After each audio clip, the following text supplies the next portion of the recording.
Hi, I'm Michelle Christensen of michellechristensen.com. And earlier this year, I gave my email subscribers the chance to ask me anything they wanted to about their business. This video is on the first two things to focus on when you're just starting your business. Focusing just on these two things, and there really are just two, will make it much easier to decide which experts to follow and what information you need to learn. Now, the exact question that I was asked was, I feel paralyzed with so many experts. I just started out last year and earned very little. How many experts should I be following? I think I spend more time learning how to expand and market my business than actually executing a plan. And first of all, let me say I can totally relate to this. There is so much great free information on the internet, and it's also really fun to learn.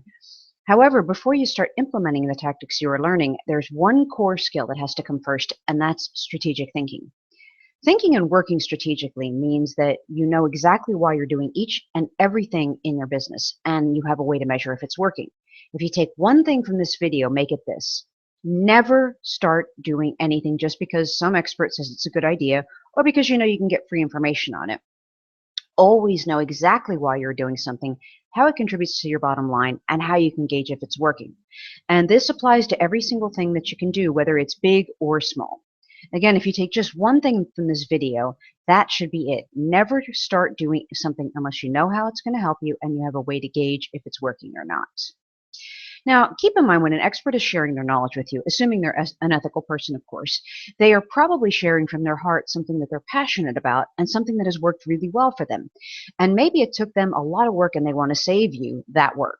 Of course, they want you to try it. Have you ever tried to convince a friend to see a movie or try a restaurant that you just know that they're going to love? What kind of language do you use? It's probably very impassioned and strong and persuasive. Well, that's the way an expert feels when he or she is teaching you something that they feel passionate about. So, what makes my recommendation of learning strategy before anything else different?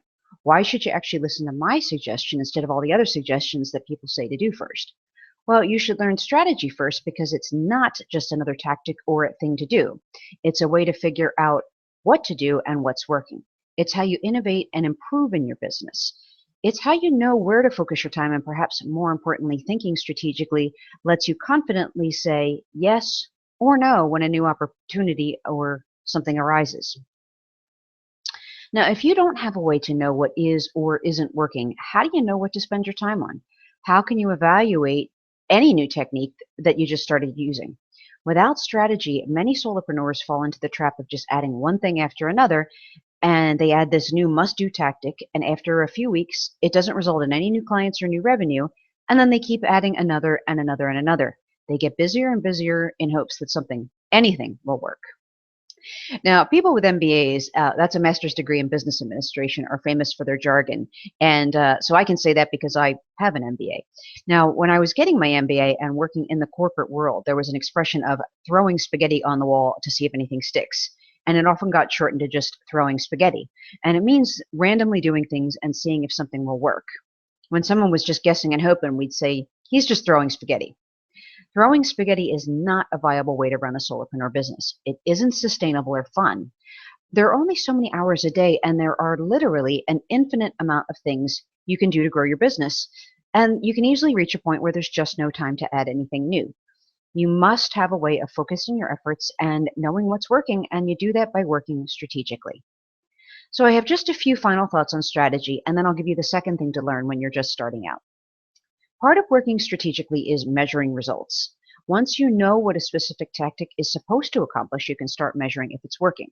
Without measurement, you can't really know if something's working or not. Now, here's an example from my own business. One of the reasons I use Twitter is to expose new people to my content so that if they're interested in it, they can read, watch, or otherwise consume it. That's not the only reason I use Twitter, but I wanted to give you a specific example of being strategic. For this purpose, my goal is seeing if I can find interested people on Twitter who want to consume more of my content. I craft tweets and my entire Twitter strategy with this goal in mind. Then using tools like Google Analytics, I can actually tell how many people visited my site from Twitter, how much time they spent, and a lot more. Now, I could give you a lot more detail on this, but I think you get the idea. This activity has a stated goal and a way to measure how well it's working. So in a nutshell, strategy is knowing how something should help grow your business and having a way to measure if it is working. So when I started out, I said there are two things to focus on when you are just starting out, and learning how to think and run your business strategically is the first. The other thing to focus on when you're just starting out is creating and growing a list of email subscribers who have opted in to hear from you. Now, I would do this even before getting a full website up or any social media presence. Do this before you've nailed your perfect logo or the right colors or a dandy slogan. Now, why this and why not any of the other various things that people say should come first? Email marketing should be one of the very first things you set up and start doing because it's an extremely reliable way to build a business.